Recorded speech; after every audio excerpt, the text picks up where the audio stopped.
Hey guys, this is Kelin Balian and this is Tech Savvy. Today we've got some amazing stuff from Tesla to TikTok, stimulus, and more, so stay tuned. This episode is brought to you by 400 Marketing. They've got you on everything from websites to apps and everything in between, from branding, logos, and anything you could think of, from social media marketing, influencer marketing. They've got you covered, so jump on a free consultation with them today and get your questions answered.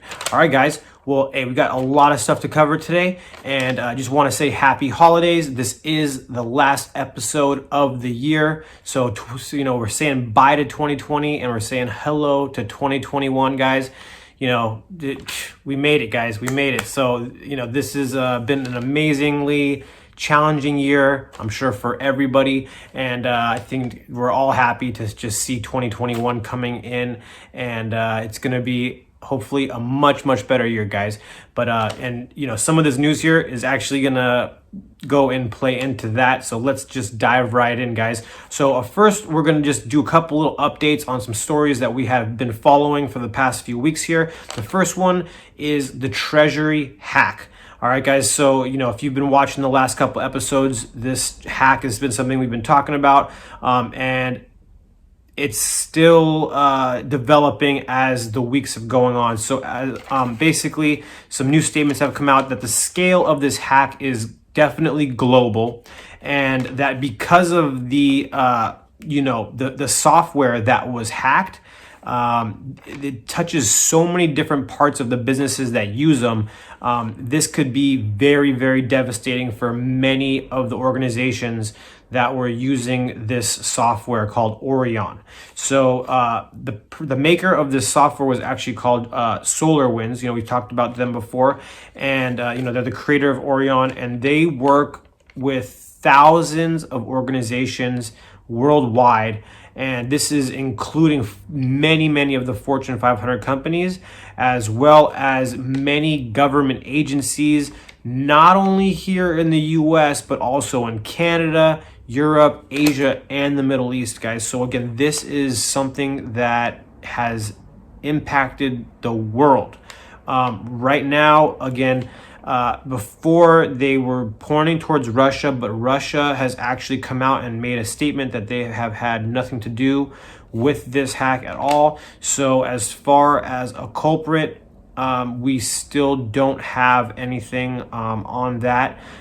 So that's pretty much all we have right now. We don't really know, again, like we've been mentioning on the last episodes, we don't know how they're going to come out of this. We don't know what adjustments they're going to make, and at the end of the day, they're still using the current system, which could still be under attack and under surveillance, essentially. Again, considering that this software that was hacked was a security software, when a company installs this, they basically give it full access. So if you hack a system that has full access, now you have full access. So again, they don't even know the full extent of all the agencies that have been hacked. So we don't know to what extent these hackers are actually still hacking these agencies at this moment. So again, this is kind of scary stuff to talk about, but it's very real and it's happening right now. Again, we will keep you posted going into the new year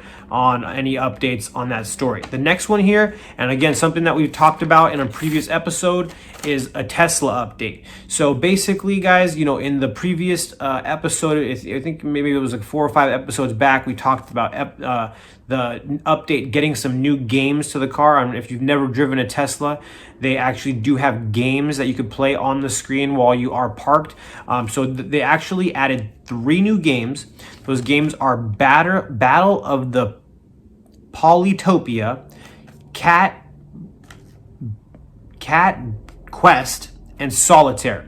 So it'd be interesting to see these games in action. I have not seen any of them actually, or any screenshots actually. So if you guys have a Tesla, we'd love to maybe even interview you and put you on the show so that we could show the viewers exactly what these games look like. But again, I'm sure you'll start seeing videos popping up on YouTube and stuff like that with these new games in it if you guys are interested in taking a look at those. Another feature that is kind of funny and just very intriguing is called Boombox Mode. This is basically a system where you can broadcast custom audio on the outside of your car. So basically, all of the Teslas after September 1st, 2017, they have a speaker that's actually built into the car. And basically, this was due to the fact that the National Highway Traffic Safety Administration required all electronic vehicles that are silent to emit some kind of noise, to alert pedestrians when it's, going in reverse and stuff like that. So basically, they've updated this system so that now you actually have, multiple sounds that can emit when you press the horn, or when you're going in reverse, and when you're driving, all these different things, as well as when you're parked. So these can be noises from anything like different soundtracks that you actually could upload. You actually have 5 different options that you could upload, as well as like a catalog full of noises that you can choose. One of the funnier ones being a fart sound, guys. So they're actually really pushing this because it's kind of a funny thing. But yeah, you could actually, when you're honking the horn, you can make that noise. It might be kind of funny. Especially the first couple times you might hear it. I have never heard this in action, but again, guys, if you have the car and you want to turn this mode on and record that for us and send it in, we would love to hear it, and just maybe even play it for the viewers here. So again, this is a cool little update. There were some other features that were not listed in the article, but if you guys have a Tesla and you wanted to, let us know about what you guys are thinking about these new features, we'd love to hear it. So the next update here is actually about something we've been talking about a lot as well, and that is TikTok. For some reason, again, though, all these things from the Treasury Hack to TikTok, these were kind of like legal things, I guess you could kind of say. They haven't been talked about much since they were first talked about. Like this Treasury Hack, I had to actually look kind of deep to find an update on it. It definitely wasn't being talked about on any of the main, social media sites, or not social media, just news outlets or anything like that. And neither was this TikTok. But basically what's going on with that is on December 7th, a judge ordered a block on any of the restrictions that they were going to imply onto TikTok. So they basically, held anything that they could do, so there was no effect. But on Monday, the Department of Justice filed an appeal for this. And, they're going to basically reconvene and try to lift this blockage of the restrictions that they're trying to place on a TikTok. But from what a lot of analysts are saying about this, the US ban on TikTok is becoming less and less likely as time goes by, and especially once the Trump administration, they were actually really pushing this, once they go out, there's not going to be anybody really trying to appeal this or anything like that. So if you are a big TikTok fan, I think you're probably in the clear at this point. Don't mark my words on that. We'll keep you guys updated on any updates on this. And you guys could always follow me on TikTok at Kelin Balian. So if you guys, I do post on there quite frequently. So if you guys have, if you have a TikTok account and you want a new friend, follow me on there. And so now let's jump into some new news. So you guys have probably heard that President Trump signed off on the stimulus bill last week. So basically what's going on is starting as early as this coming Wednesday, they're going to start sending out $600 checks. Again, that is basically for anybody that was making under $75,000 per year. And again, for couples, if you were under $150,000 a year. So again, couples will be getting, married couples will be getting $1,200 checks. And again, kids will also be getting another $600. So let's just say you're a married couple with 2 kids, that's $1,200 plus $1,200. So you're getting $2,400 for the stimulus. And basically what's going on right now is President Trump is trying to veto part of this bill, as well as get the $600 amount increased to $2,000. We'll see how this goes, but at the end of the day, what the most important part here is that Trump wants to repeal this Section 230 that has, that they kind of slipped into this whole stimulus bill. And basically what this does is it facilitates the spread of foreign disinformation online, which is a potential threat to national security. So, what that really means is, the National Defense Authorization Act basically protects websites from lawsuits if their users are posting illegal content. So, do you think that if you own a website and you have users on there and they're posting illegal content, is that your responsibility to pull that information down, or, kind of censor anything that's illegal? That's basically the question that's being asked here. And again, Trump basically does think that websites should be liable. That's basically what he's saying, because again, this National Defense Authorization Act protects websites so that they're not in any danger if their users are posting illegal content. And again, not only Trump, a lot of Republicans and a lot of Senate members are saying that they would not, they are agreeing, and they do want to repeal this Section 230. So we'll see what happens. Will the stimulus get raised to $2,000? I'm not really sure, but I think we would all love that. And again, I don't really think that,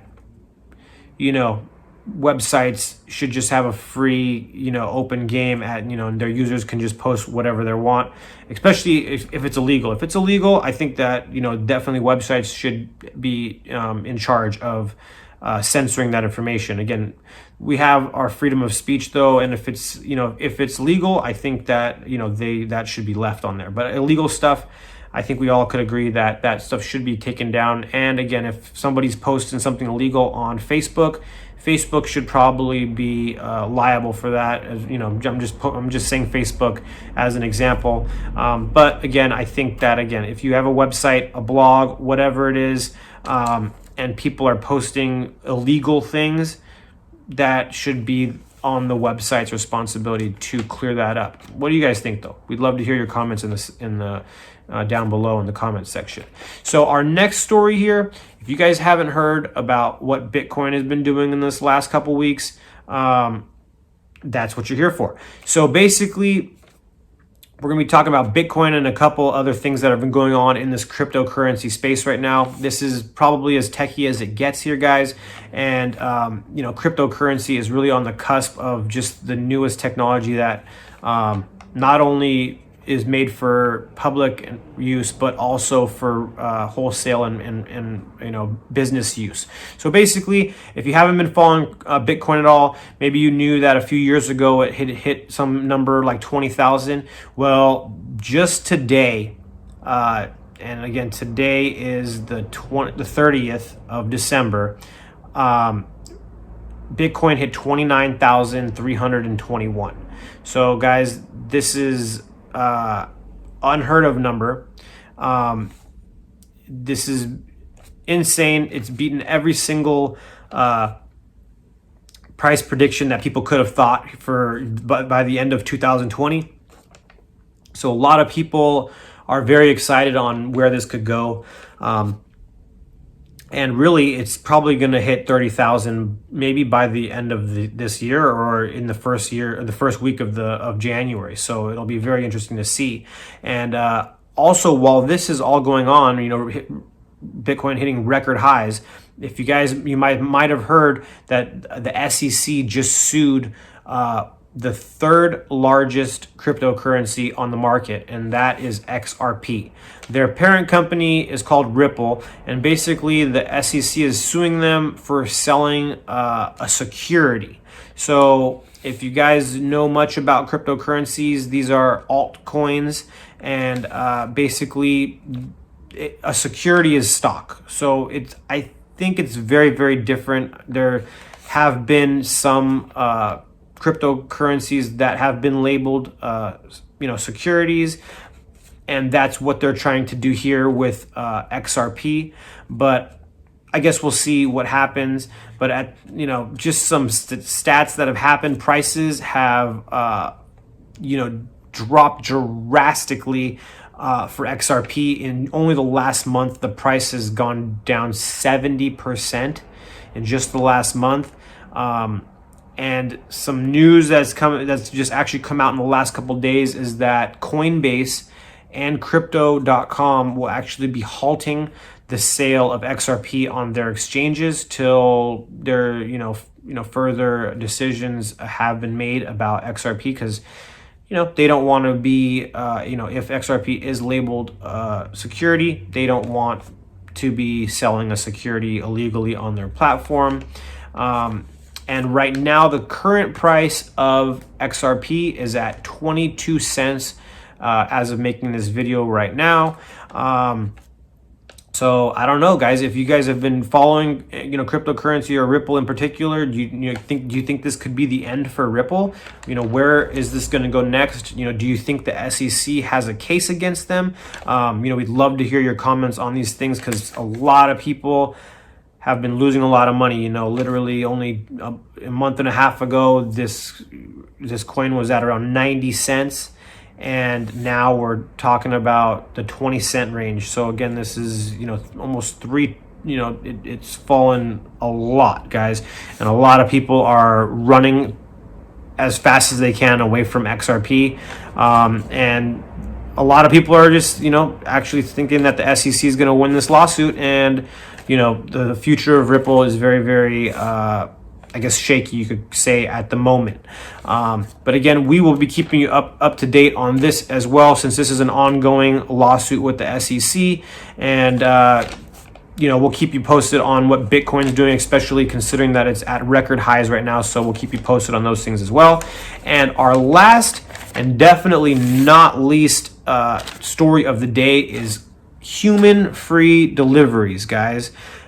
You heard that right, human-free deliveries. So the very first permit has been issued here in California for, human-free deliveries of food. So basically, there is a company out there, it's called Nero, and it's the first to be actually granted this permit to operate autonomous vehicles here in California commercially.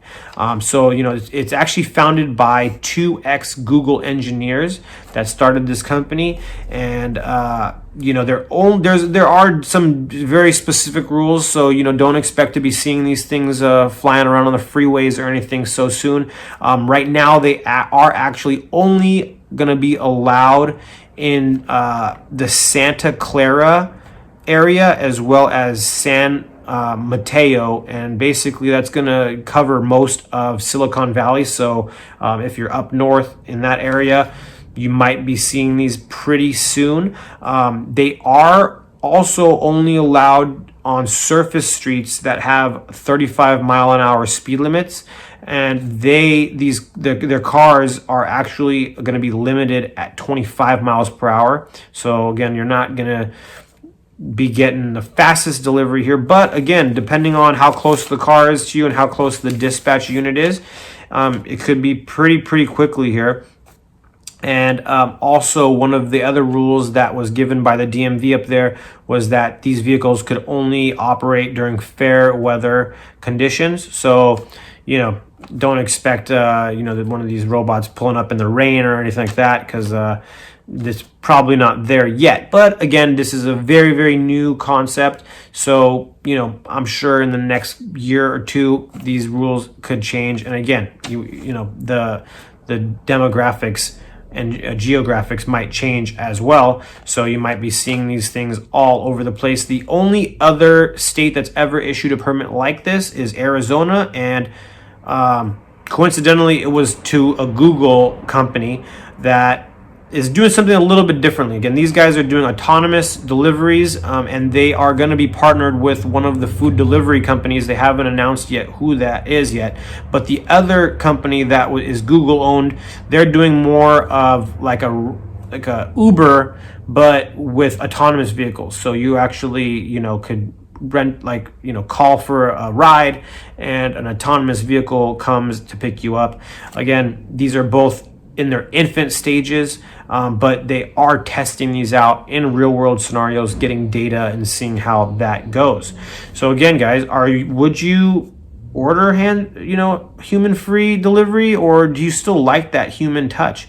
And again, would you ever jump in an autonomous vehicle that and get a ride to the airport or somewhere in an autonomous vehicle without a driver? I don't think I would yet, but who knows? The future and the capabilities of these, robotic cars is, I'm sure, going to exponentially get better and better over the next couple years. So who knows? This could be the start of something that could take over a lot of different things. We have a lot of industries that are driving industries, from trucks to taxis to, all these different things, ambulances, stuff like that. Essentially, if we didn't need a driver for these things, it would be cutting down on a lot of people, a lot of jobs. But I don't think that's going to happen for a little while. But again, the trucking industry is probably there. I think there's, Elon Musk is already talking about autonomous semi trucks and stuff like that. So, within the next 5 years, this could definitely be a reality. And again, it's already becoming one in the food delivery section, as well as the, requesting a driving, a ride sector. So guys, again, comment down below. Is this something that you're interested in? Is this something that you would take? Is this something that you're looking forward to, trying? I definitely think it's something that's interesting, and I guess we'll see what happens. But that's it for today's news stories, guys. Again, I hope you guys have a great New Year's celebration, depending on when you're seeing this. And if you're already seeing this after New Year's, Happy New Year's, guys. But again, I wish you the best 2021. Again, I think no matter what happens, it's going to be better than 2020. So I'm just glad that we made it, guys. Again, this is Tech Savvy. My name is Kelin Balian. You can catch me on Facebook, Instagram, as well as TikTok at Kelin Balian. Again, this episode is brought to you by 400 Marketing. If you guys have any questions that have to do anything with marketing, from again websites to apps to again a lot of restaurants are doing QR code menus, all these different types of things that people are doing right now, social media, TikTok, guys, reach out to 400 Marketing. They're going to give you a free consultation. They're going to run you through their 10-point checklist on the top 10 revenue producing tools that you could be using right now, guys. Again, many of them are free, so again, jump on that call, get your questions answered. And again, going into 2021, let's just all try to work together, support local businesses, and get back on our feet, guys. And that's going to wrap it up for today. If you haven't already downloaded the Togetherness Media app, definitely check that out in the app stores. Just type in Togetherness Media and you'll be able to find that, or you can visit our website and get direct links to the app stores through that method. Also, guys, if you guys have products that you would like to see or be reviewed on our show, please reach out to us. You can, again, this number on your screen is available for multiple things. So if you guys have any questions about, getting on the show, feel free to give that number a call as well. All right, that's it for today, guys. Again, this is Tech Savvy, and you are up to date. All right, I'll see you guys on another episode, and I'll see you next year. Have a great one. Bye.